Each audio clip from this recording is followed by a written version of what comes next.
What's up, fight fans? This is Kurt DeVille with Counterpunch Boxing News, and I have some new news concerning the Bronze Bomber, Deontay Wilder.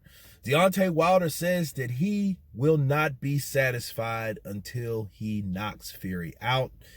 He calls Fury this win, if he beats Fury, would be a more gratifying defeat.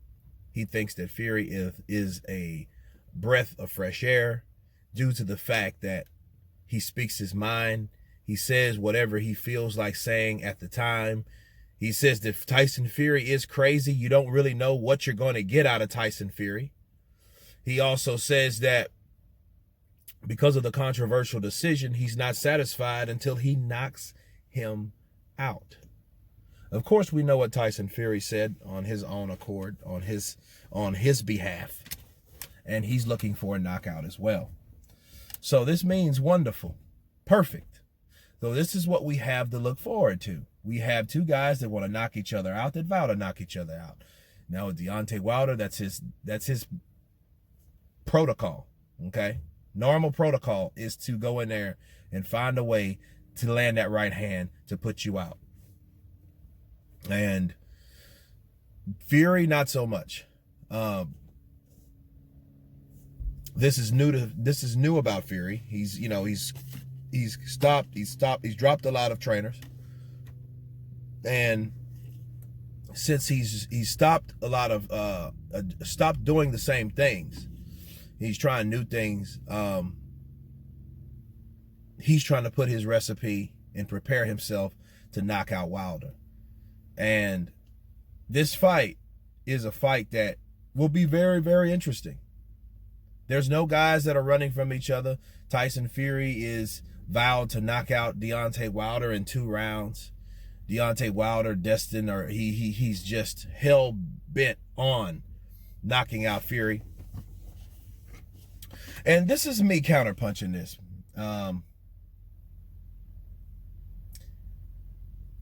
this goes to a lot of heavyweights, almost all of them, that's fighting today. Don't mess with Deontay Wilder. Don't play with Deontay Wilder. Don't disrespect Deontay Wilder. And if you're going to disrespect him, it better be a part of a game plan to frustrate him. But that you don't know if that's really a good thing or a bad thing. Don't piss him off. I mean, I'm not talking about like just war of words and people you're not going to fight.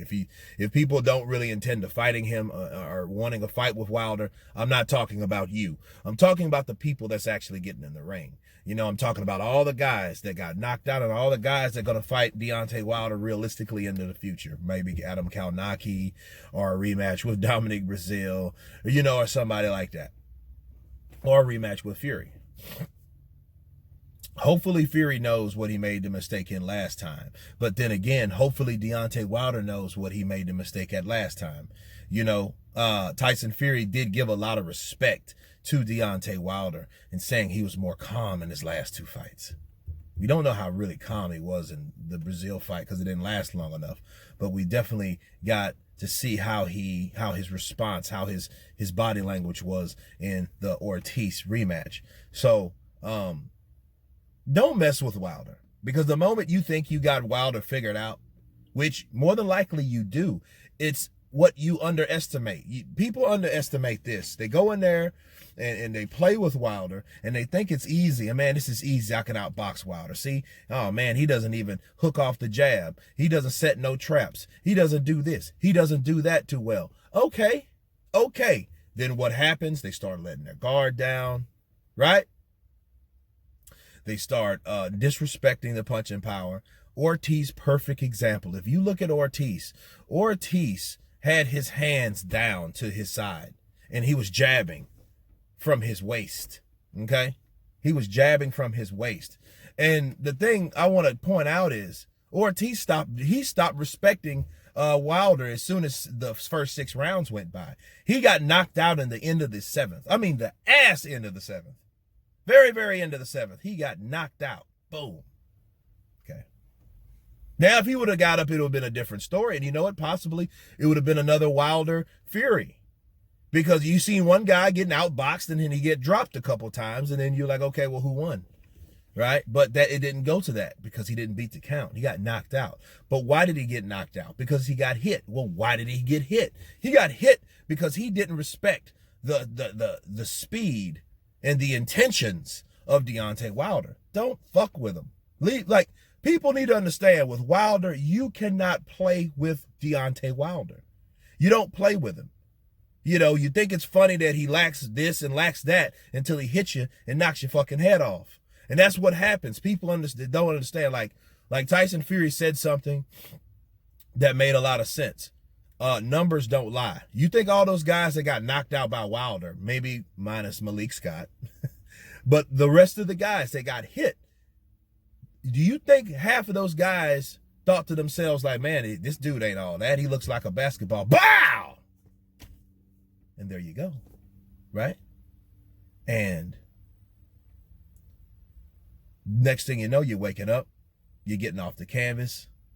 You know, he has people doing zombie walks on the floor. The guy has power with the leverage and the distance that he has, that he makes for his punches. And if he hits you with that same distance and leverage, you're going down. And it only takes one, and he knows that. So the odds of going 12 rounds with a person and them not hitting you are very slim. You know what I'm saying? That's what people don't understand. It's the odds of a person not hitting you. Okay? So you're thinking, oh man, I could go I can go 12 rounds. Do you understand what you're saying? That's 36 minutes of a person swinging at your head and not hitting you one time with the right hand. Okay, might chop it in half because he might not throw the right all the time. So he's not going to throw the right 100% of the time. So let's chop that down to 50. That's still playing Russian roulette with someone that could take your head off with one punch. That could change the whole fight with one punch. As Ortiz, again, he's a prime example. He was giving Deontay Wilder the business. He was showing Deontay Wilder the Cuban school. Why he is Ortiz. And he was doing a good job. He just didn't have any fucking head movement. You know, and he stopped. Look, he put his guard down. So he didn't even respect Wilder or didn't even anticipate Wilder of being that quick or throwing that punch at that time. Protect yourself at all times. That's my advice to anybody that's going to fight Deontay Wilder. See, it might seem easy. It might seem simple or basic or whatever you call Wilder. But he will simply, basic, knock you out. Okay, he will knock you out that same way. And then you'll be looking like, man, what happened? A lot of people have done that. So that's the thing. If Tyson Fury thinks that he is going to get a knockout, well, I don't know. I don't know what to tell Tyson Fury. I think Tyson Fury should do what he did the first time. Because it looked like that worked minus the knockdowns. You know, but unless he wants to abandon his old strategy, and that's a whole nother reason, because I do have a good reason for that. It'll take too long to explain. But no, that's my advice to anybody fighting Deontay Wilder, including Tyson Fury, because he's going to be the next opponent. Don't fuck with Deontay Wilder, man. You know, leave that man be. Outbox that man, show that man the sweet science. Okay? If you don't have the punching power to knock him out, do what you can by outboxing him. Make sure you're focused 100% of the time. But anyway, that's my take on Wilder. You guys tell me what you think about this video. Of course, please subscribe. And you guys been Counterpunch. Peace.